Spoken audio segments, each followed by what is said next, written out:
Ahora continuamos con nuestro estudio de las doctrinas centrales de la teología reformada y estábamos viendo los 5 puntos polémicos del calvinismo. Ya hemos visto la T de tulip y la U de tulip, y lo que nos queda de la palabra tulip es la parte lip.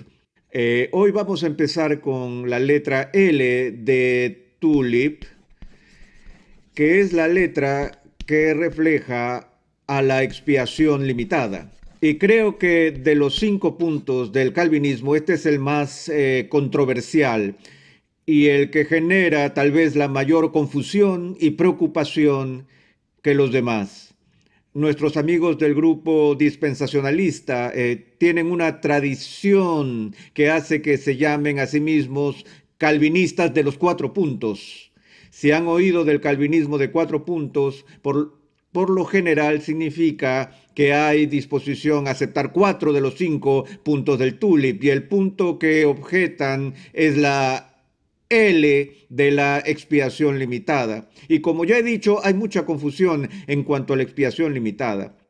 Y para tratar de aclarar la confusión, permítanme explicar lo que la expiación limitada no significa.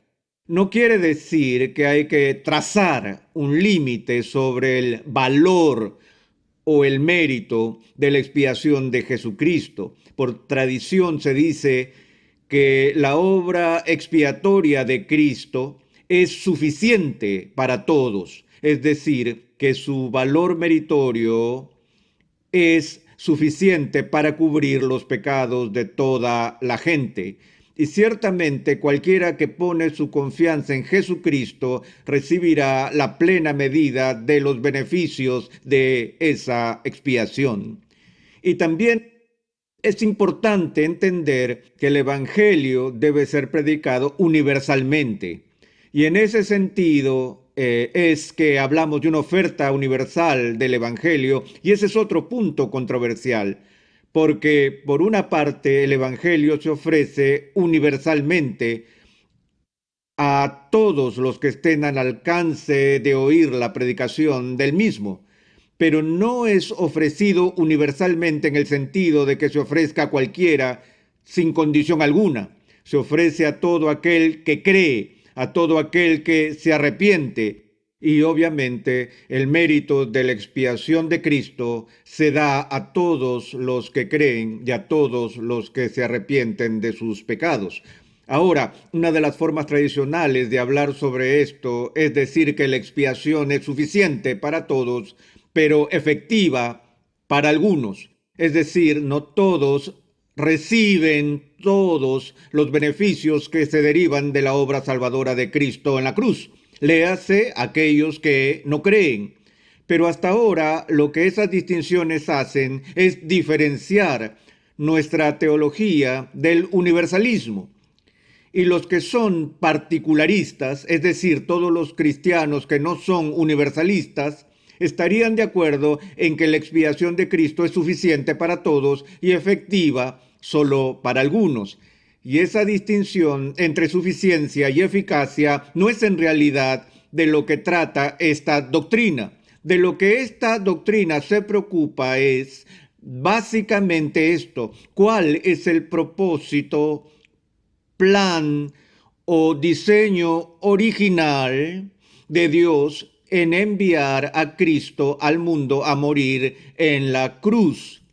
Fue la intención del Padre enviar a su Hijo a morir en la cruz para hacer posible la salvación para todos, pero también con la posibilidad de que no fuera eficaz para ninguno. Es decir, Dios simplemente envió a Cristo a la cruz para hacer la salvación posible.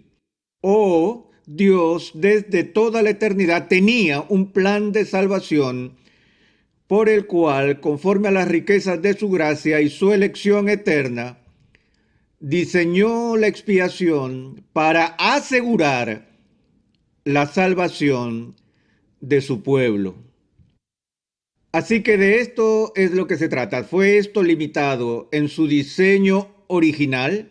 ¿O por esto es que una vez más tengo que jugar un poco con este acróstico del tulip, como lo hice con la T y con la U, ahora tengo que lidiar con la L también? Es por eso que preferimos no utilizar el término expiación limitada porque es muy confuso y es mejor hablar de redención definitiva o expiación definitiva, queriendo decir que Dios el Padre diseñó la obra de la redención específicamente con el fin de proporcionar salvación para los elegidos, y que Cristo, aunque su muerte es suficientemente valiosa para satisfacer las necesidades de todo el mundo, hubo un sentido especial y único en que muriera por sus ovejas, que Él pusiera su vida por aquellos a quienes el Padre le había dado.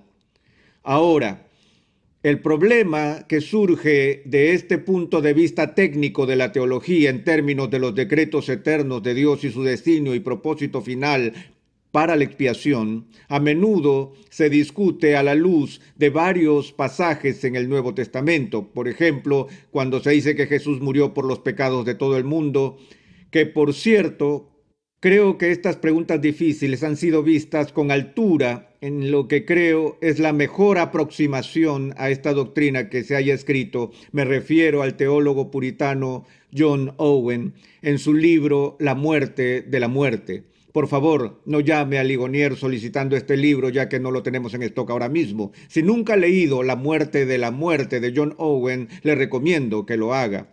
Es un libro magnífico sobre la gracia de Dios y es rico en exposición bíblica y trata en gran detalle y de manera brillante algunos de los pasajes difíciles que encontramos en el Nuevo Testamento. Ahora, uno de esos textos que tan a menudo oímos utilizar como una objeción contra la idea de la expiación definitiva se encuentra en el libro de Segunda de Pedro, capítulo 3, empezando en el versículo 8. Leemos estas palabras: Mas, oh amados, no ignoréis esto, que para con el Señor un día es como 1000 años, y 1000 años como un día. El Señor no retarda su promesa, según algunos la tienen por tardanza, sino que es paciente para con nosotros, no queriendo que ninguno perezca, sino que todos procedan al arrepentimiento. Sienten el peso de este texto con respecto a la idea de que en cierto sentido, desde la eternidad de Dios, quiere que solo los elegidos reciban los beneficios de la expiación, lo cual es lo que enseña la expiación definitiva. Y aquí el texto pareciera que sugiere que Dios no quiere que ninguno perezca, sino que Él está obviamente deseando la salvación de todos. Ahora, este texto es manejado de varias maneras por distintos teólogos. Tengo un amigo que es teólogo en otro bando, el cual ha popularizado la idea de que Dios en realidad salva a todos los que le sea posible salvar. Él ha hecho todo lo posible para influir en la salvación de todos los seres humanos. Él ha provisto una expiación en Cristo y ha provisto los beneficios de esa expiación a todos los que creen, pero en el análisis final, si la expiación de Cristo afecta a su salvación, dependerá de algún tipo de respuesta humana y Dios no intervendrá de manera soberana llevando a una persona a la fe en Jesucristo. Y de nuevo se cita este texto apelando a que Dios no quiere que nadie perezca. Ahora, al tratar con este texto difícil, hay algunas ambigüedades que han causado que muchos estudiosos e intérpretes bíblicos se rompan la cabeza con esto. De hecho, si tienes 10 comentarios sobre Segunda de Pedro, lo más probable es que obtengas 10 interpretaciones distintas de este pasaje en particular. Los problemas tienen que ver justo con el entendimiento de dos palabras distintas en este texto. La primera es la palabra voluntad y la segunda es ninguna. Ahora veamos la primera. Dios no quiere que ninguno perezca. Aquí hay una referencia específica a la voluntad de Dios. Y sabemos que en el Nuevo Testamento hay dos palabras griegas, las cuales se pueden traducir al español por la palabra voluntad.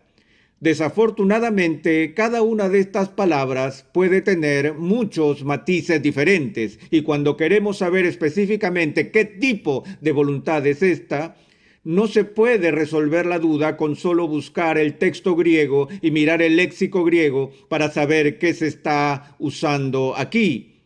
Hay 6 o 7 formas diferentes en que la Biblia habla acerca de la voluntad de Dios o de su disposición. Con el fin de ahorrar tiempo, permítanme tomar unos minutos para ver las 3 formas más frecuentes en que la Biblia habla de la voluntad de Dios.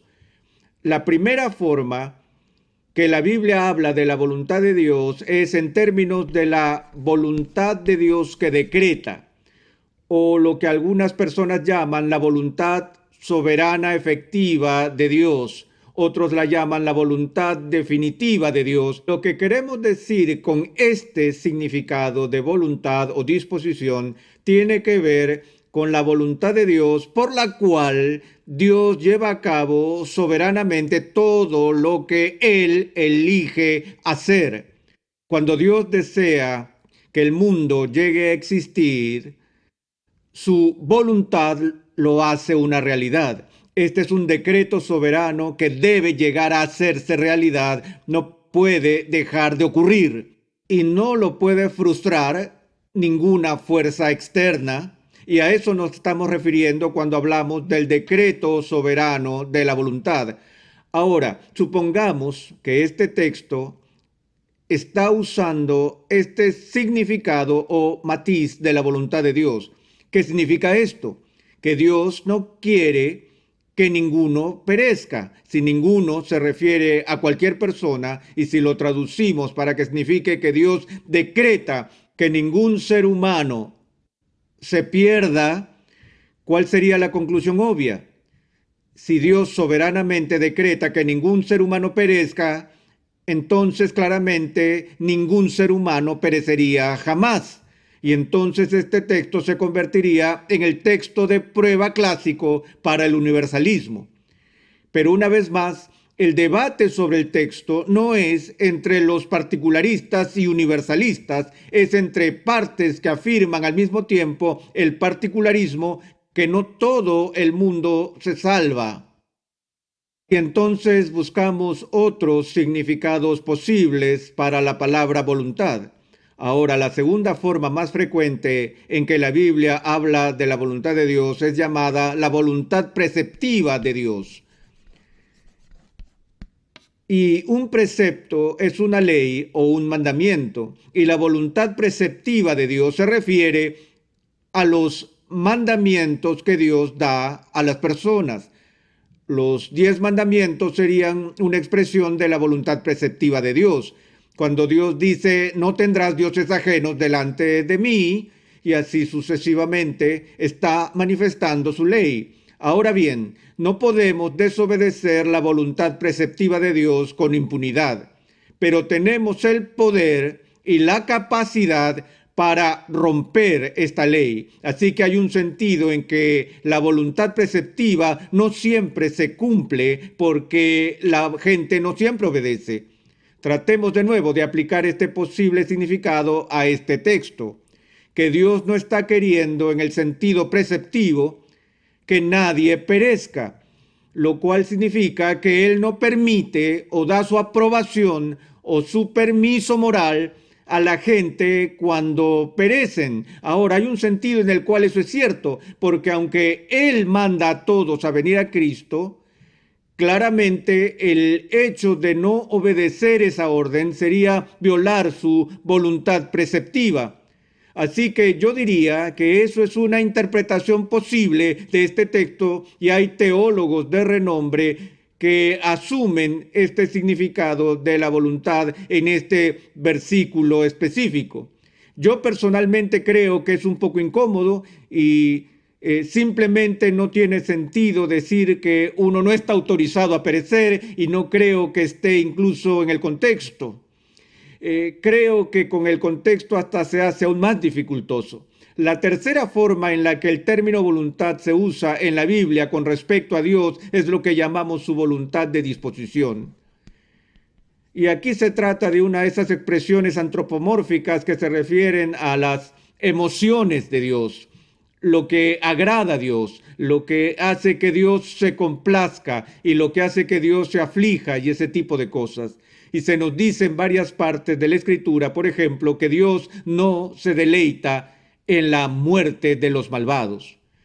Esto quiere decir que Él no se alegra de enviar a la gente al infierno, aun cuando Él lo haga. Del mismo modo que un juez de la corte, a fin de mantener la justicia, se vea obligado a enviar a su propio hijo a cadena perpetua en prisión, Él lo haría porque eso era lo que correspondía, pero lo haría con lágrimas, es decir, que no sentiría ningún placer personal por esto, nada que no sea el placer porque se haga y se mantenga la justicia.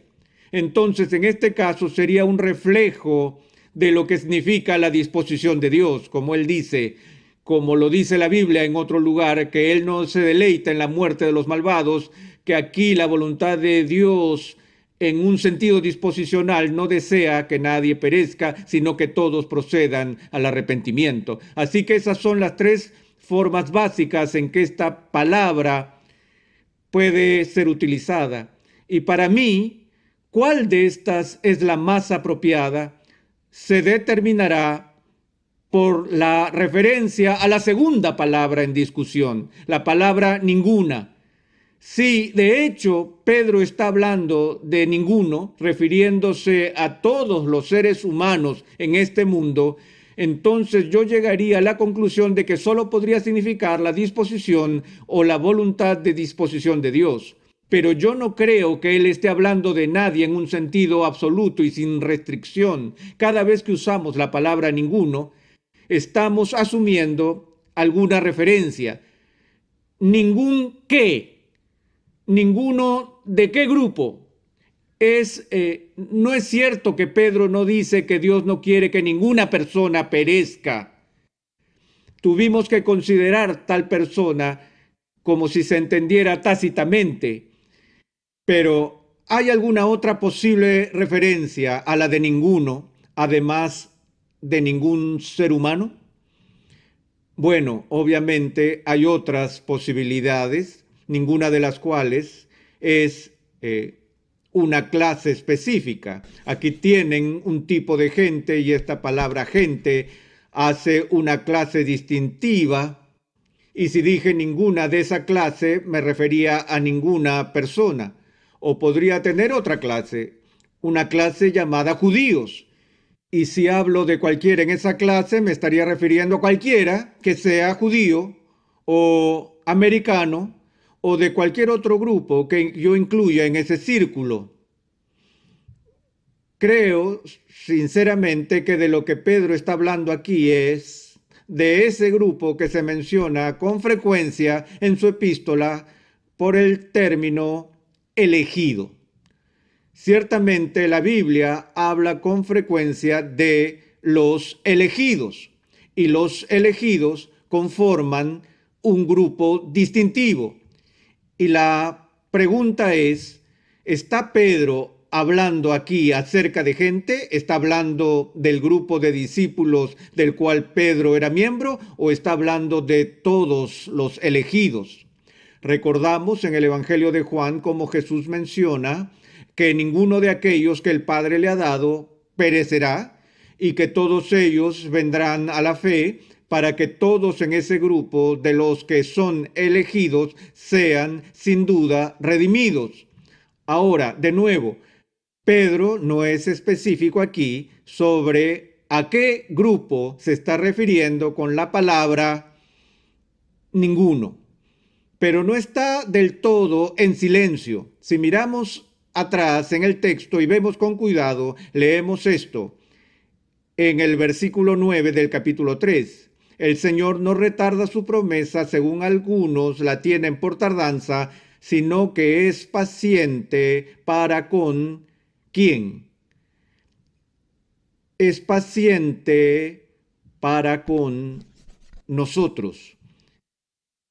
Él es paciente para con nosotros, no queriendo que ninguno perezca, sino que todos procedan al arrepentimiento. Ahora, gramaticalmente, el antecedente inmediato de la palabra ninguno aquí es la palabra nosotros. Y creo que es perfectamente claro que lo que Pedro está diciendo es que Dios no quiere que ninguno de nosotros nos perdamos, sino que todos vengamos a la salvación. Y aún no hemos terminado con el problema, ¿verdad? Porque ahora tenemos que preguntarnos, ¿quién es nosotros? Ahora, en el contexto más amplio de su carta, el nosotros no creo que se refiera a toda la humanidad de manera indiscriminada, pero el nuestro o el nosotros es una referencia a los creyentes, a aquellas personas a quienes Pedro les habla, que son los creyentes en Jesucristo. Y así no creo que este texto elimina la idea de que Dios diseñó la expiación para un propósito, cuyo propósito, según su diseño, es necesario que llegue a ocurrir. No creo que queramos creer en un Dios que es un espectador del drama de la redención, que envía a Cristo a morir en la cruz y luego se queda allí esperando, cruzando sus dedos con la esperanza de que alguien lo llegue a tomar. Nuestra visión de Dios es diferente a eso. Nuestra visión es que el plan de redención era un plan eterno de Dios y que la planificación y el diseño estaban perfectamente concebidos y ejecutados a la perfección para que la voluntad de Dios de salvar a su pueblo en realidad se lleve a cabo por la obra expiatoria de Cristo.